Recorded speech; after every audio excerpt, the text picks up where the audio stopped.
озмуни ҷумҳуриявии Тоҷикистон ватани азизи ман дар филармонияи халқии ноҳияи Файзобод дар сатҳи зарурӣ доир карда шуд. Дар ин тадбири фарҳангӣ зиёда аз 30 нафар иштирокчӣ, ки дар даври интихобӣ ғолиб омада буданд, иштирок намуда, ҳунару маҳорати худро ба доварон ва тамошобинон нишон доданд. Чорабинӣ аз баромади ғайриозмунии мусиқанавозони филармонияи халқӣ оғоз гардида, бо муаррифии доварон ва масъулини озмун баромади довталабон шурӯъ шуд. ба ҳайати ҳакамон шахсони касбиву таҷрибадор ки намояндагони вазорати фарҳанг, иттифоқи нависандагон ва навозандагон буданд, дохил мешуданд.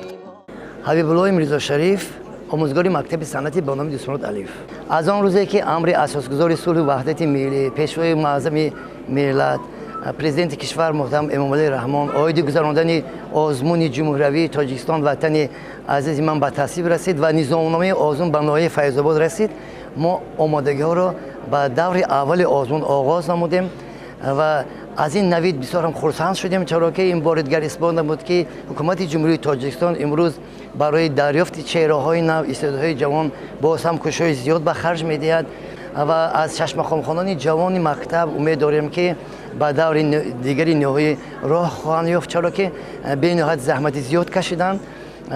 навозандаҳо низ фикр мекунам ки дар он сатҳе ки шартҳои озмун аз онҳо талаб мекунад, дар он сатҳ омода ҳастанд.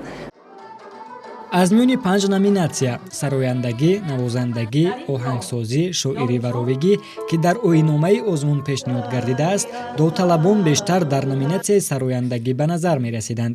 зиёда аз ин иштирокдорони озмуни ҷумҳуриявӣ дар ноҳияи Файзобод ба жанрҳои мусиқии миллӣ, шашмақом ва фалак мароқи бештар зоҳир намуданд.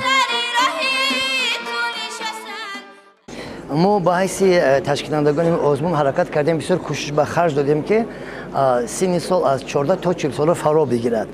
аз ин рӯ мо фақат на танҳо дастбарони як мактаб ё як муассисара, то он даме ки кормандони худи филармонияи халқӣ, оне ки то 40 сола нестанд ва ман фикр мекунам ки бурди калони имрӯзаи дастбарони мо дар овозхонӣ ва навозандагӣ аст.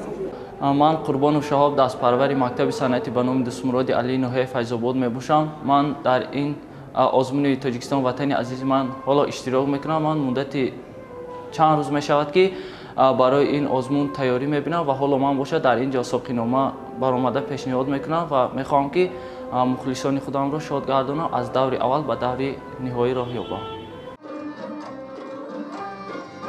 озмуни ҷумҳуриявии Тоҷикистон ватани азизи ман бахшида ба 30-солагии истиқлолияти давлатӣ бо ибтикори асосгузори сулҳу ваҳдати миллӣ, пешвои миллат, президенти ҷумҳурии Тоҷикистон муҳтарам Эмомалӣ Раҳмон ба хотири пайдо намудани истеъдодҳои наву ҷавон дар саросари мамлакат доир мегардад.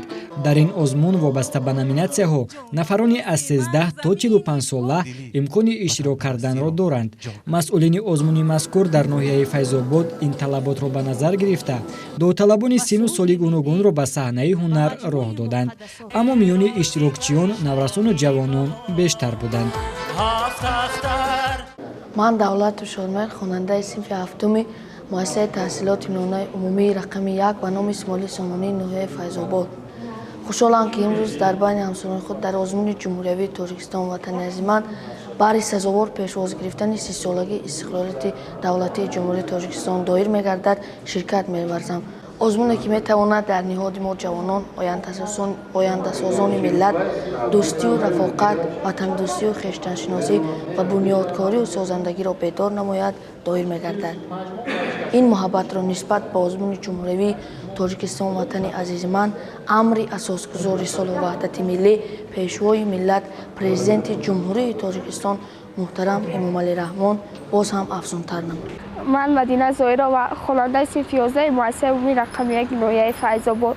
тӯли 5 сол мешавад бо рӯзномаи ноҳиявии Набзи Файзобод ва рӯзномаи ҷумҳуриявии Парвин ҳамкориҳои зич дорам ва шеърҳо, мақола, очерк ва шеърҳои худро аз чоп мебарорам ва имрӯз дар ин озмун иштирок кардам. мехоҳам сатҳи дониши худро бисанҷам ва агар аз ин озмун гузаштам, ба даври дуюм гузаштам, бо сайёраи хубтару беҳтар бубинам.